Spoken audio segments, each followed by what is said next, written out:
Welcome to root IT. நான் doctor Anand Kumar.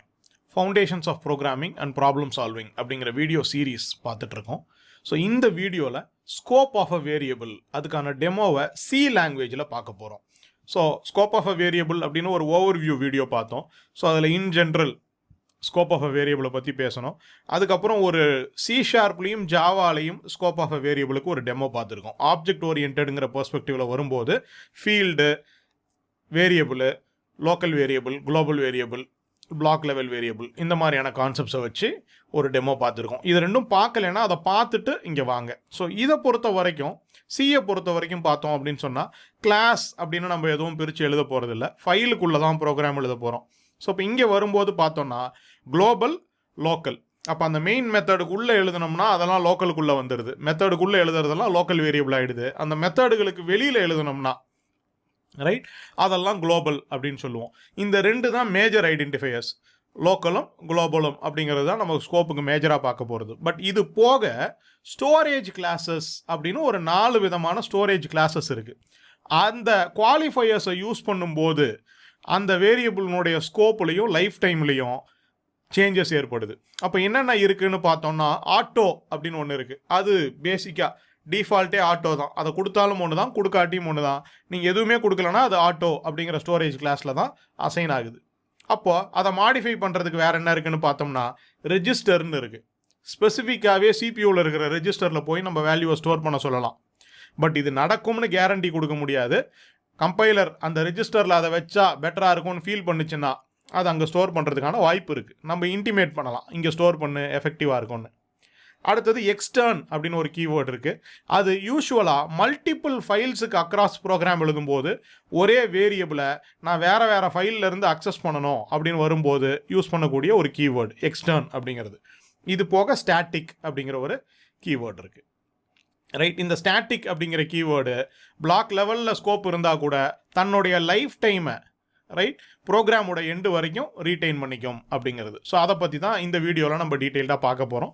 வீடியோக்குள்ளே போகலாம். ஸோ அப்போ இங்கே நான் ஒரு டேபிள் வச்சுருக்கேன். ஸ்கோப் ஆஃப் அ வேரியபிள் அப்படிங்கிறத சியில் எப்படி புரிய வைக்கிறது அப்படின்னு பார்க்கும்போது இந்த ஒரு ஸ்டோரேஜ் கிளாஸ் அப்படிங்கிறது நமக்கு தெளிவாக புரிய வைக்கும். ஸோ அப்போ இங்கே ஆட்டோ அப்படிங்கிறது பார்த்தோம்னா இதுதான் நான் டிஃபால்ட்டுன்னு சொன்னேன். ரைட், ஸோ இதுதான் டிஃபால்ட்டாகவே இருக்க போகுது. அப்போ நம்ம எதுவுமே கொடுக்கலனா கூட ஆட்டோ அப்படின்னு தான் எடுத்துக்க போகிறோம். ஓகே, ஸோ அப்போ இதை எங்கே டிக்ளேர் பண்ணுவோம்னா இன்சைட் அ ஃபங்க்ஷன் அல்லது இன்சைட் அ பிளாக். பிளாக் அப்படிங்கிறது நம்ம கர்லி பிரேஸ் போடுறது தான் பிளாக்னு சொல்கிறோம்.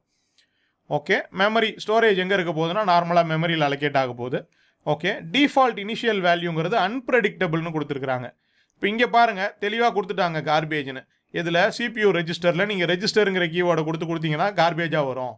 இது மூணுத்துக்கும் அது 0 டிஃபால்ட் வேல்யூக்கு இனிஷியலைஸ் ஆயிரும்னு கொடுத்துருக்குறாங்க. ஆனால் இங்கே அன்பிரடிக்டபிள்னு கொடுத்துருக்குறாங்க. விச் மீன்ஸ் அது கார்பேஜாகவும் இருக்கலாம், 0வாகவும் இருக்கலாம். அப்போ இம்ப்ளிமெண்டேஷனை பொறுத்து, அந்தந்த கம்பைலர்னுடைய இம்ப்ளிமெண்டேஷனை பொறுத்து அது மாற வாய்ப்பு இருக்குது. ஆனாலும் அது இனிஷியலைஸ் ஆகும்னு எந்த கேரண்டியும் கிடையாது. அதனால் நீங்கள் பண்ணிக்கோங்கன்னு சொல்லிடுறாங்க. ஓகே, இதுக்கான ஸ்கோப் என்ன? ஸ்கோப்னா எந்த விசிபிலிட்டியில் இருக்கும்னா, எந்த ஃபங்க்ஷன் அல்லது பிளாக்குக்குள்ளே அதை நம்ம டிக்ளேர் பண்ணியிருக்கோமோ அந்த ஃபங்க்ஷனுக்குள்ளே அந்த பிளாக்குக்குள்ளே மட்டும்தான் யூஸ் பண்ண முடியும், வெளியில் யூஸ் பண்ண முடியாது. அதே மாதிரி அந்த ஃபங்க்ஷனோ பிளாக்கோ முடிஞ்சிருச்சுன்னா அதனுடைய லைஃப் டைமும் முடிஞ்சிடும். லைஃப் டைமுங்கிறது அந்த வேரியபிளோடைய வேல்யூ திரும்ப ரீசெட் ஆயிரும், முடிஞ்சு போயிடும். ரைட், இருக்கிற வேல்யூவோட அடுத்த வாட்டி கண்டினியூ ஆகாது அப்படிங்கிறத புரிஞ்சுக்கணும். இதே ரெஜிஸ்டர் அப்படிங்கிற கீவேர்டை நான் ஒரு வேரியபிள் டிக்ளரேஷனுக்கு முன்னாடி கொடுத்தேன்னா ரைட், அது CPU ரெஜிஸ்டரில் நம்ம ஸ்டோர் பண்ணுறதுக்காக யூஸ் பண்ணுறது. ஃபோர்ஸ் பண்ணி CPU ரெஜிஸ்டரில் இதை ஸ்டோர் பண்ணுங்க அப்படின்னு நம்ம சொல்கிறோம். பட் கட்டாயம் கம்பைலர் அதை ஃபாலோ பண்ணணும்னு அவசியம் கிடையாது. அது ஆப்டிமைஸ் பண்ணி பார்க்கும். ஒருவேளை இந்த வேரியபிளை நம்ம திரும்ப நம்ம ப்ரோக்ராமில் நிறைய இடத்துல யூஸ் பண்ணுறோம், இதை லுக்கப் பண்ணாமல் ரெஜிஸ்டர்லேயே ஸ்டோர் பண்ணி வச்சா ஃபாஸ்ட்டாக இருக்கும், ப்ரோக்ராம் ஆப்டிமலாக இருக்கும்னு நினச்சா அதை அங்கே ஸ்டோர் பண்ணுறதுக்கு வாய்ப்பு இருக்குது. இன்னொன்று ரெஜிஸ்டரில் அவைலபிலிட்டியே இருக்கணும், ஸ்பேஸு. அப்படி இருந்ததுன்னா அது ரெஜிஸ்டரில் ஸ்டோர் ஆகும். பட் இதுவும் அந்த ஃபங்க்ஷன் அல்லது அந்த பிளாக்குக்குள்ளே நம்ம யூஸ் பண்ண போகிறோம், எங்கே டிக்ளேர் பண்ணியிருக்கோமோ அந்த பிளாக்குக்குள்ளே வரைக்கும் தான் லைஃப் டைம் இருக்கும். இதுவே எக்ஸ்டர்ன் அப்படிங்கிற கீவேர்டை கொடுத்தோம்னா, எக்ஸ்டர்னல் அப்படின்னு அர்த்தம், எல்லா ஃபங்க்ஷன்ஸுக்கும் வெளியில் தான் நம்ம அதை டிக்ளேர் பண்ணுவோம். எந்த ஃபங்க்ஷனுக்குள்ளேயும் டிக்ளேர் பண்ணக்கூடாது, மெயின் மெத்தடுக்கு மேலே வெளியில் டிக்ளேர் பண்ணணும். ஓகே, இது டிஃபால்ட்டாக 0ன்னு அசைன் ஆயிரும். இன்டிஜர்னு கொடுத்தா 0ன்னு அசைன் ஆயிரும். கார்பேஜ் வேல்யூ இருக்காது, டிஃபால்ட் வேல்யூ அசைன் ஆகுது. அது எங்கே யூஸ் பண்ணுவோம் ஸ்கோப் அப்படின்னா எல்லா ஃபைல்ஸுக்கும் அக்ராஸ் யூஸ் பண்ணலாம். மல்டி ஃபைல் ப்ரோக்ராமுக்கு தான் இது மேஜராக நம்ம யூஸ் பண்ணுவோம். சிங்கிள் ஃபைல் ப்ரோக்ராமில் இதுக்கு மீனிங்கே கிடையாது. மல்டிபிள் ஃபைல்ஸுக்கு அக்ராஸ் நம்ம யூஸ் பண்ணும்போது ரைட் அங்கே தான் இதுக்கு மீனிங்கே வரும். இதனுடைய லைஃப் டைமும் ப்ரோக்ராமுடைய ரன் டைம் வரைக்கும், உங்கள் ப்ரோக்ராம் முடிகிற வரைக்குமே அது ஆக்டிவாக மெமரியில் இருக்கும், டெலீட் ஆகாது, லைஃப் டைம் இருக்கும். ஸ்டாட்டிக்ன்றதை லோக்கலாகவும் டிஃபைன் பண்ணலாம், குளோபலாகவும் டிஃபைன் பண்ணலாம். 2 ஆப்ஷனும் இருக்குது. அப்போ இது ரெண்டுத்துக்கும் என்ன வித்தியாசம் அப்படின்னு பார்த்தோம்னா அதனுடைய ஸ்கோப்பு. அப்போ நம்ம லோக்கல் ஸ்கோப்பில் ஸ்டாட்டிக்னு டிஃபைன் பண்ணும்போது அதை யூஸ் பண்ணக்கூடியது அந்த ஃபங்க்ஷனுக்குள்ளே தான் யூஸ் பண்ண முடியும். அதை விட்டு வெளியில் போனாலும் அதனுடைய வேல்யூவை ரீட்டைன் பண்ணும். ஏன்னா ரெண்டுத்துக்குமே பாருங்கள் லைஃப் டைம் வந்து ப்ரோக்ராமோட ரன் டைம் வரைக்கும் இருக்குது. லைஃப் டைம் வந்து ப்ரோக்ராமுடைய ரன் டைம் வரைக்கும் இருக்குது. ஆனால் அதனுடைய ஸ்கோப் யூசேஜுங்கிறது நம்ம டிஃபைன் பண்ணியிருக்கிற பிளாக்குக்குள்ளே மட்டும் ரெஸ்ட்ரிக்ட் ஆச்சுன்னா அது லோக்கல் ஸ்டாட்டிக் வேரியபிள். அதுவே அதே ஸ்டாட்டிக் வேரியபிளை நான் ஃபங்க்ஷனுக்குள்ளே டிஃபைன் பண்ணாமல் வெளியில் மெயின் மெத்தடுக்கு மேலே டிஃபைன் பண்ணேன்னா, outside all functions define பண்ணேன்னா எனக்கு ஃபுல்லாகவே குளோபலாக ஸ்கோப்பும் கிடைக்கும், குளோபலாக அந்த வேல்யூவை நான் ரீட்டைனும் பண்ணிக்கலாம். அப்படிங்கிறது தான் ஸ்டாட்டிக் அப்படிங்கிறது. ஸோ இந்த 5 கீவேர்ட்ஸ் தான் நமக்கு மேஜராக சியை பொறுத்த வரைக்கும் நம்ம பார்க்கக்கூடியது. நான் சாம்பிள் ப்ரோக்ராம்ஸ் எழுதிருக்கேன், அதை பார்த்தீங்கன்னா உங்களுக்கு புரியும். ஸோ இப்போ இங்கே பார்த்தோன்னாக்க நான் அந்த குளோபல் எலமெண்ட்டுக்கு லோக்கல் எலமெண்ட்டு ரெண்டுத்தையும் வித்தியாசப்படுத்தி காட்டுறதுக்காக இங்கே கோட் எழுதியிருக்கேன். ஸோ அப்போ இங்கே ஒரு எக்ஸ் எழுதியிருக்கோம் பாருங்கள், இதான் மெயின் மெத்தடு ரைட். இந்த மெயின் மெத்தடுக்கு மேலே நான் இந்த மெத்தட் எழுதியிருக்கேன். இது ரெண்டுத்துக்கும் வெளியில் டிக்ளேர் பண்ணியிருக்கேன். ஸோ இது அவுட் சைட் ஆல் ஃபங்க்ஷன்ஸுக்கெல்லாம் வெளியில் டிஃபைன் பண்ணியிருக்கிறது தான் குளோபல் அப்படின்னு சொல்கிறோம். இன்ட் எக்ஸ் ஈக்குவல் டு 10 அப்படின்னு கொடுத்துருக்கோம் குளோபலாக. ஓகே, அதுக்கப்புறம் சாம்பிள் அப்படிங்கிற ஃபங்க்ஷனுக்குள்ளே வந்துட்டு ரைட் நம்ம பிரிண்ட் பண்ணுறோம் வேல்யூவை, எக்ஸோட வேல்யூவை பிரிண்ட் பண்ணிடுறேன். X equal to x plus 5 கொடுக்குறேன். திரும்ப அதனோட வேல்யூவை நான் இங்கே பிரிண்ட் பண்ணுறேன். ஓகே, இங்கே மெயின் மெத்தடுக்கு வர்றேன், வாய்டு மெயின், அதுக்குள்ளே சாம்பிளை கால் பண்ணுறேன். அப்போ எனக்கு கரண்ட் எக்ஸோட வேல்யூ 10ங்கிறத பிரிண்ட் பண்ணுது. ஓகே, அதுக்கப்புறம் x equal to x plus 5னு மாற்றுது. அப்போ 15 ஆகிடும். 15 திரும்ப பிரிண்ட் பண்ணுது. இது ரெண்டும் இந்த சாம்பிள் கால்னால நடக்கிறது. ஓகே, அதுக்கப்புறம் திரும்ப நான் எக்ஸோட வேல்யூவை இங்கே பிரிண்ட் பண்ணுறேன். 15னு பிரிண்ட் ஆகுது. ஓகே, அதுக்கப்புறம் x equal to x plus 3னு கொடுக்குறேன். 15 ப்ளஸ் 3னு மாறுது. அதுக்கப்புறம் எக்ஸோட வேல்யூ நான் திரும்ப பிரிண்ட் பண்ணுறேன், விச் இஸ் 18. 15 ப்ளஸ் 3 18. இங்கே பாருங்கள், இன்ட்டு எக்ஸ் ஈக்குவல் டுன்னு திரும்ப லோக்கல் ரீடிக்ளரேஷன் பண்ணுறேன். இது சிலையும் ஜாவாலையும் மட்டும் இப்படி வேலை செய்யும்னு நான் சொன்னேன். அதாவது இது வரைக்கும் இங்கேருந்து இது வரைக்கும் நம்ம யூஸ் பண்ணிக்கிட்டு இருந்த எக்ஸுங்கிறது குளோபல் எக்ஸு, இங்கே டிஃபைன் பண்ண எக்ஸு. ஓகே, இந்த லைனில் எக்ஸ்ன்னு நான் சொல்லும்போது நானே லோக்கலாக இன்னொரு எக்ஸை கிரியேட் பண்ணிக்கிட்டேன். அப்போ இதே ஸ்கோப்புக்குள்ளே இந்த மெயின் மெத்தடோட ஸ்கோப்லேயே பார்த்தீங்கன்னா 2 எக்ஸ் இருக்குது. இந்த லைன் வரைக்கும் ஃபர்ஸ்ட் 4 லைனில் அது குளோபலாக ஆக்ட் பண்ணுது, 5வது லைனு 6வது லைனில் லோக்கலாக ஆக்ட் பண்ணுது. அப்போ இங்கே நான் அதை பிரிண்ட் பண்ணும்போது ரைட் எனக்கு 15 பிரிண்ட் ஆகுது. பட் இது லோக்கலாக இருக்கக்கூடிய ரீடிக்ளேர்டு பண்ண எக்ஸு. சரி, திரும்ப நான் இப்போ சாம்பிள் ஃபங்க்ஷனை கூப்பிட்றேன். பட் சாம்பிள் ஃபங்க்ஷனுங்கிறது எங்கே இருக்குது? வெளியில் இருக்குது. இதை பொறுத்த வரைக்கும் எக்ஸுங்கிறது இந்த எக்ஸு தான், நல்லா ஞாபகம் வச்சுக்கோங்க. இந்த எக்ஸு தான், இந்த குளோபல் எக்ஸு தான், இந்த எக்ஸு கிடையாது. அதனால தான் திரும்ப 18 23ன்னு வருது. எங்கே விட்டுச்சு அது? 18ல். இந்த எக்ஸோட வேல்யூ நம்ம 18 வரைக்கும் தான் இன்க்ரீஸ் பண்ணோம் இந்த இடத்துல. அதுக்கப்புறம் அந்த எக்ஸை யூஸ் பண்ணவே இல்லை, இதை யூஸ் பண்ணலை, லோக்கலாக ரீடிக்ளேர் பண்ண எக்ஸை யூஸ் பண்ணிக்கிட்டோம். ஒருவேளை இந்த இடத்துல நான் இன்ட்டுங்கிற கீவேர்டை எடுத்துட்டேன்னு வச்சுக்கோங்களேன், எக்ஸ் ஈக்குவல் டு 15 போட்டேன்னா அப்போ இங்கே 55ன்னு வரும். அது கூட 5 ஆட் பண்ணி 55ன்னு பிரிண்ட் பண்ணும். பட் நம்ம அப்படி கொடுக்கல, இன்ட்டு எக்ஸ்ன்னு கொடுத்துருக்கோம். அப்போனா ஒரு லோக்கல் வேரியபிளை கிரியேட் பண்ணுறோம். அப்போ அது இதுக்குள்ளே மட்டும்தான் பாதிப்பை ஏற்படுத்தும், இந்த எக்ஸை பாதிக்காது. அதனால தான் நான் சாம்பிள் அடுத்த வாட்டி கூப்பிடும்போது அது எனக்கு 18யும் 23யும் பிரிண்ட் பண்ணுது. அப்போ இங்கே குளோபல்னா என்ன, லோக்கல்னா என்ன, ப்ளஸ் லோக்கலில் ரீடிக்ளரேஷன் பண்ணும்போது ரைட் அந்த லைன் வரைக்கும் குளோபல் வேலை செய்கிறதும் அதுக்கப்புறம் லோக்கல் வேலை செய்கிறதும் புரிஞ்சிருக்கும். திரும்ப நான் ஒரு வேளை குளோபல் எக்ஸுக்கே போனேன்னா கூட அது பழைய வேல்யூவை ரீட்டைன் பண்ணுதுங்கிறது உங்களுக்கு இங்கே புரிஞ்சிருக்கும் அப்படின்னு நினைக்கிறேன். ரைட், இதே ஸ்டாட்டிக் பார்ப்போம். ஸோ நம்ம இங்கே ஸ்டாட்டிக் அப்படின்னு வரும்போது பார்த்தோம் அப்படின்னு சொன்னால், ஸோ இங்கே பார்த்தீங்கன்னாக்க நான் ஒரு ஃபங்க்ஷன் எழுதியிருக்கேன் இன்க்ரிமெண்ட் அப்படின்னு, அது ஒரு இன்டிஜரை ரிட்டர்ன் பண்ண போகுது. ஓகே, இங்கே static int count equal to 0ன்னு கொடுத்துருக்கேன். வெறுமனே int count equal to 0ன்னு கொடுக்காம static int count equal to 0ன்னு கொடுத்துருக்கேன். இது local static. ஓகே, அப்போ இந்த ஸ்கோப்புக்குள்ள மட்டும்தான் நான் அந்த கவுண்ட்டை யூஸ் பண்ண முடியும். சரி, count equal to count plus 5ன்னு கொடுக்குறேன், இன்க்ரிமெண்ட் பண்ணுறேன். ஓகே, அதுக்கப்புறம் அந்த கவுண்ட் வேல்யூ ரிட்டர்ன் பண்ணுறேன்.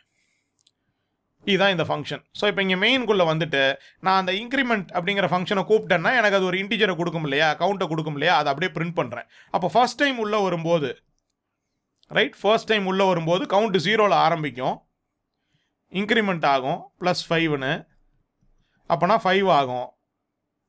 ரைட்டா, அதுதான் இங்கே பிரிண்ட் ஆகிருக்கு. சரி, ரெண்டாவது வாட்டி நான் அதே இன்க்ரிமெண்ட்டை கூப்பிடும்போது ஒரு ஃபங்க்ஷனை கூப்பிட்றோம், இன்க்ரிமெண்ட்டை கூப்பிட்றோம். அப்போ திரும்ப 0ல் இருந்தானே ஆரம்பிக்கணும், ஏன்னா static int count equal to 0ங்கிறது தான் முதல் லைனில் இருக்குது. அப்போ இந்த ஃபங்க்ஷனை கூப்பிட்டேன்னா கவுண்ட்டுங்கிறது 0 ஆக்கிட்டு அது கூட 5 ஆட் பண்ணி அதை தான் எனக்கு கொடுக்கணும். அப்போ ஒரு 5 தான் நான் எதிர்பார்த்தேன், ஆனால் அது 10ன்னு வருது. ஏன்னா நீங்கள் ஸ்டாட்டிக்னு டிஃபைன் பண்ணதால் ஒன்லி ஒன்ஸ் தான் அந்த இனிஷியலைசேஷன் நடக்கும். அப்படி இனிஷியலைஸ் பண்ண வேரியபிளையே தான் அது திரும்ப திரும்ப யூஸ் பண்ணும், புதுசாக அதை இனிஷியலைஸ் பண்ணாது. அதுதான் ஸ்டாட்டிக். ஸ்கோப் லோக்கல் தான், பட் திரும்ப திரும்ப இனிஷியலைஸ் பண்ணாது. ஒரு வாட்டி இனிஷியலைஸ் பண்ணி அதோட வேல்யூ என்ன இருக்கோ அதிலிருந்து தான் ஆரம்பிக்கும். ரெண்டாவது வாட்டி அந்த ஃபங்க்ஷனை கூப்பிட்றோம், இன்க்ரிமெண்ட்னு கூப்பிட்றோம். பழைய வாட்டி அந்த ஃபங்க்ஷனில் கவுண்டோட வேல்யூ என்னென்னு இருந்ததோ 5, அது கூட 5 ஆட் பண்ணி 10ன்னு பிரிண்ட் பண்ணுது. 0 கூட 5 இல்லை. ரைட், இப்போ இதுவே இந்த இடத்துல ஸ்டாட்டிக்ன்ற கீவேர்டு இல்லாமல் போட்டிருக்கேன், அவ்வளோதான். நான் ஸ்டாட்டிக்காக, அதாவது ஆட்டோன்னு போட்டிருக்கோம். எதுவுமே கொடுக்கலன்னா அது ஆட்டோன்னு அர்த்தம்னு சொன்னோம். அதை பண்ணும்போது பார்த்தீங்கன்னா 2 5 தான் வருது. ஏன்னா ஒவ்வொரு வாட்டியும் இது 0 0ன்னு திரும்ப ரீஇனிஷியலைஸ் ஆகும் ஒவ்வொரு வாட்டியும். ஆனால் அந்த இடத்துல நீங்கள் ஸ்டாட்டிக்ன்ற கீவேர்டை கொடுத்துட்டிங்கன்னா ரைட், சிங்கிள் இனிஷியலைசேஷன் மட்டும்தான் நடக்கும். அதுக்கப்புறம் அப்படியே அதனுடைய வேல்யூ அது எடுத்துகிட்டு வரும். ஸோ அப்போ அந்த லைஃப் டைம் அப்படிங்கிறத அது எக்ஸ்டெண்ட் பண்ணுது, தன்னோட கரண்ட் வேல்யூவில் இருந்தே அப்படியே தொடருது. 5ல் இருந்ததுன்னா 5, 10ல் இருந்ததுன்னா 10. அப்போ நான் இன்னொரு வாட்டி இந்த இடத்துல பிரிண்ட் ஆஃப் இன்க்ரிமெண்ட்னு கூப்பிட்டேன்னா 15 வரும், 20 வரும், இப்படி போய்கிட்டே இருக்கும். ரைட், ஸோ இது புரிஞ்சிருக்கும்னு நினைக்கிறேன். நான் இதே கோடை ஒரு வாட்டி உங்களுக்கு ரன் பண்ணி காமிச்சிடுறேன். ஸோ இப்போ இங்கே பார்த்தோம் அப்படின்னு சொன்னால் விஷுவல் ஸ்டுடியோ கோடில் இருக்கேன். ஸ்கோப் லோக்கல் அப்படிங்கிற ஃபங்க்ஷனில் குளோபலாக x ஈக்குவல் டு 10ன்னு இங்கே டிஃபைன் பண்ணியிருக்கேன். சாம்பிள்னு ஒரு ஃபங்க்ஷன் எழுதியிருக்கேன். ரைட், ஸோ இந்த ஃபங்க்ஷனில் நம்ம எக்ஸோட வேல்யூவை பிரிண்ட் பண்ணுறோம், இன்க்ரிமெண்ட் பண்ணுறோம், திரும்ப பிரிண்ட் பண்ணுறோம். மெயின் ஃபங்க்ஷன் எழுதியிருக்கேன், மெயின் ஃபங்க்ஷன் அப்படின்னு சும்மா பிரிண்ட் பண்ணுறேன். அதுக்கப்புறம் சாம்பிளை கால் பண்ணுறேன். அப்போ சாம்பிள் ஃபங்க்ஷன் பிரிண்ட் ஆகிட்டு சாம்பிளோட வேல்யூஸ் பிரிண்ட் ஆகும். அதுக்கப்புறம் மெயினில் திரும்ப எக்ஸோட வேல்யூவை பிரிண்ட் பண்ணுறோம், இன்க்ரிமெண்ட் பண்ணுறோம், பிரிண்ட் பண்ணுறோம். இங்கே ரீடிக்ளேர் பண்ணியிருக்கோம். ஸோ அதே கோடு தான், ரன் பண்ணி காட்டுறேன்.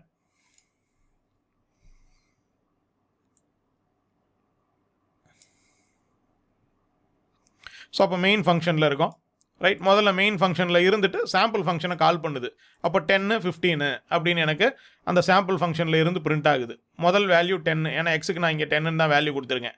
அது முதல்ல பிரிண்ட் ஆகுது, அதுக்கப்புறம் அது 15ன்னு பிரிண்ட் ஆகுது. அதுக்கப்புறம் மெயின் ஃபங்க்ஷனுக்குள்ளே வந்துடுறோம், திரும்ப அதே 15 பிரிண்ட் பண்ணிவிட்டு x ஈக்குவல் டு x + 3ன்னு கொடுக்குறோம். அப்போ 18 ஆகிடுது.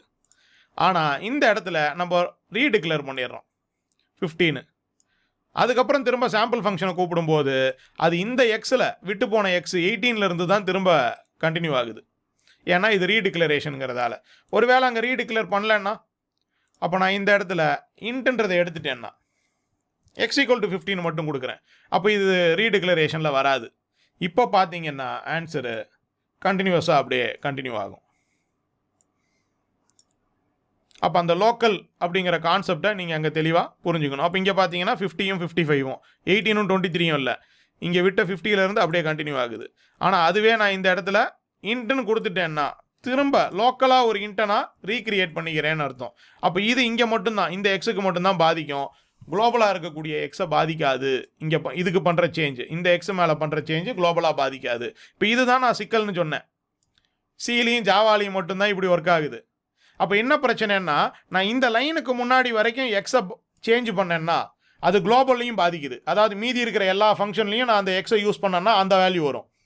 ஆனால் இந்த லைனுக்கு அப்புறம் எக்ஸோட வேல்யூவை நான் மாற்றினேன்னா அது இதுக்குள்ளே மட்டும்தான் பாதிக்குமே ஒழிய வெளியில் எங்கேயும் பாதிக்கிறது இல்லை.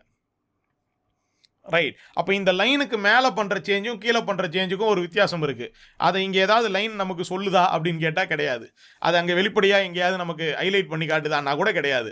அப்போது மெயின்டெனன்ஸ்னு வரும்போது வேற ஒருத்தர் உங்கள் கோடை படித்து மெயின்டைன் பண்ண வரும்போது பார்த்தீங்கன்னா தெரியாமல் மேலே கீழே மாற்றி எழுதிட்டாங்க அப்படின்னு சொன்னால் அது பக் ஆகிடும்.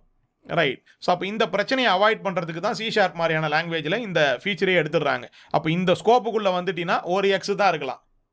அப்போ இங்கே நீ எக்ஸ்னு போட்டினா மேலே இருக்கிற எக்ஸை பூரா தூக்கி விடுன்னு சொல்லிடும். எக்ஸ் எல்லாம் நீங்கள் இதுக்கு முன்னாடி யூஸ் பண்ணவே முடியாது, இங்கே தான் டிக்ளரே பண்ணுறீங்க, அப்போ இதெல்லாம் பிரிண்ட் பண்ணவே முடியாதுன்னு சொல்லிடும். ஒரு எக்ஸ் தான் இருக்கலாம், அது நீ வேணா மேலே இங்கே டிக்ளேர் பண்ணிவிட்டு கீழே யூஸ் பண்ணிக்கோ அப்படின்னு சொல்லுவாங்க. அதனால தான் எல்லா டிக்ளரேஷனையுமே இப்படி பண்ணாதீங்கன்னு உங்களுக்கு சொல்லித்தரதுக்கு பதிலாக ரைட் எப்படி சொல்லி கொடுத்துருவாங்கன்னா சியில் எல்லாத்தையுமே இங்கே எழுதுங்க, என்னெல்லாம் டிக்ளேர் பண்ணணுமோ ஃபர்ஸ்ட் லைனில் டிக்ளேர் பண்ணுங்கன்னு சொல்லிடுவாங்க. அதுக்கப்புறம் கோட் எழுத ஆரம்பிங்க, நடுவில் டிக்ளேர் பண்ணாதீங்கன்னு சொல்லுவாங்க. ஆக்சுவலாக பண்ணலாம், ரைட், தப்பு கிடையாது, ரூல் படி தப்பு கிடையாது. ஆனால் அப்படி பண்ணும்போது இந்த மாதிரி ரீடிக்ளரேஷன் வரும்போது மட்டும்தான் இஷ்யூ ஆகும். ரைட். அதனால் அதை கரெக்டாக புரிஞ்சுக்கோங்க. பிளைண்டாக ஒரு கன்வென்ஷனை நம்ம ஃபாலோ பண்ணணும், எல்லாத்தையும் ஃபர்ஸ்ட் லைனில் தான் டிக்ளேர் பண்ணணும் அப்படிங்கிறது கட்டாயம் கிடையாது. ரைட். இந்த காரணத்துக்காக தான். அப்போ நம்ம ஃபர்ஸ்ட் லைனில் டிக்ளேர் பண்ணி பழகியிருந்தோம்னா இந்த மாதிரி 2 எக்ஸ் இங்கே வந்திருக்காது, ஒரு எக்ஸ் தான் இருந்திருக்கும் அந்த ஸ்கோப்பில். ரைட். அதை லாங்குவேஜ் ரெஸ்ட்ரிக்ட் பண்ணலை, கன்வென்ஷன் மூலயமா நம்ம பண்ணிக்கிட்டால் நல்லது அப்படிங்கிறதுக்காக சொல்கிறாங்க. பட் புரிஞ்சுக்கிட்டீங்கன்னா போதும், நீங்கள் அதை பண்ண மாட்டீங்க. ரைட்.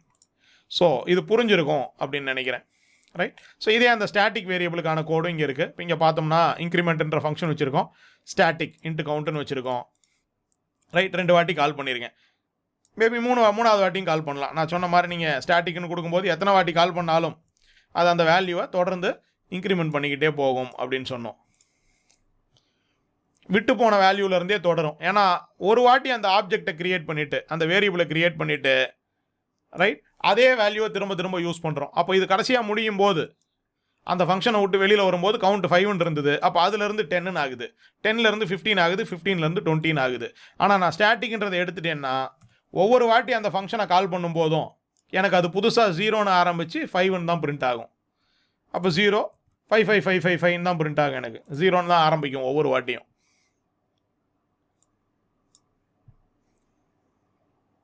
ஸோ இங்கே பார்த்தீங்கன்னா 5 5 5 5 தான் பிரிண்ட் ஆகுது. ஸோ இது ஸ்டாட்டிக் அண்ட் நான் ஸ்டாட்டிக் அப்படிங்கிறதுக்கான வித்தியாசம் உங்களுக்கு புரிஞ்சிருக்கும்னு நினைக்கிறேன். ரைட். ஸோ அப்போ சியை பொறுத்த வரைக்கும் right scope of a variable அப்படின்னு வரும்போது நம்ம எக்ஸ்டர்னும் ரெஜிஸ்டரும் ப்ராஜெக்ட் வரும்போது பார்க்க போகிறோம். ஏன்னா அது மல்டிபிள் ஃபைல்ஸில் இருக்கும்போது தான் ஒர்க் ஆகும். ரெஜிஸ்டர் அப்படிங்கிறது யூஸ்வலாக எம்பெடட் சிஸ்டத்தில் தான் நம்ம யூஸ் பண்ணுவோம். இங்கே அதுக்கு பெருசாக ஸ்கோப் கிடையாது. ஏன்னா நம்ம ஒரு ஹை லெவல் ப்ரோக்ராமிங் லாங்குவேஜில் இருந்துட்டு பண்ணும்போது உங்கள் கம்பைலர் அதை அப்படி தான் அலோகேட் பண்ணணும்னு எந்த கட்டாயமும் கிடையாது. அந்த கீவேர்டு வந்து ஒரு கேம்பிள் தான், வேலை செஞ்சால் செய்யலாம், செய்யலைன்னா நார்மல் மெமரியில் தான் அது அலோகேட் ஆகும். அதனால் சில ஆப்டிமைசேஷன் உண்டே தவிர மற்றபடி ப்ரோக்ராமுடைய நேச்சரில் எந்த சேஞ்சும் கிடையாது ரெஜிஸ்டர்ன்ற கீவேர்டை கொடுக்கறதால. எக்ஸ்டர்ன் மட்டும் நம்ம பார்க்கணும், அது நம்ம மல்டிபிள் ஃபைல்ஸில் ப்ரோக்ராம் எழுதும்போது சியில் ப்ராஜெக்ட் பண்ணும்போது எக்ஸ்டர்ன் கீவேர்டை எப்படி யூஸ் பண்ணுறது அப்படிங்கிறத பற்றி டீட்டெயில்டாக பார்ப்போம். அதே மாதிரியான இடத்துல தான் குளோபல் ஸ்டாட்டிக்கை குளோபலாக டிஃபைன் பண்ணுறதும் அந்த ப்ராஜெக்ட்ஸ் வரும்போது மல்டிபிள் ஃபைல்ஸில் ப்ரோக்ராம் எழுதும்போது நம்ம டீட்டெயில்டாக பார்க்கலாம். மற்றபடி ஸ்டாட்டிக்கு, லோக்கலு, குளோபல் இந்த 3ம் ப்ளஸ் ஆட்டோங்கிறது நம்ம டிஃபைனே பண்ண போகிறதில்ல, எல்லா வேரியபிளுமே டிஃபால்ட்டாக ஆட்டோ தான். அது உங்களுக்கு புரிஞ்சிருக்கும் அப்படின்னு நம்புகிறேன். அடுத்த வீடியோவில் பார்க்கலாம். Thank you very much.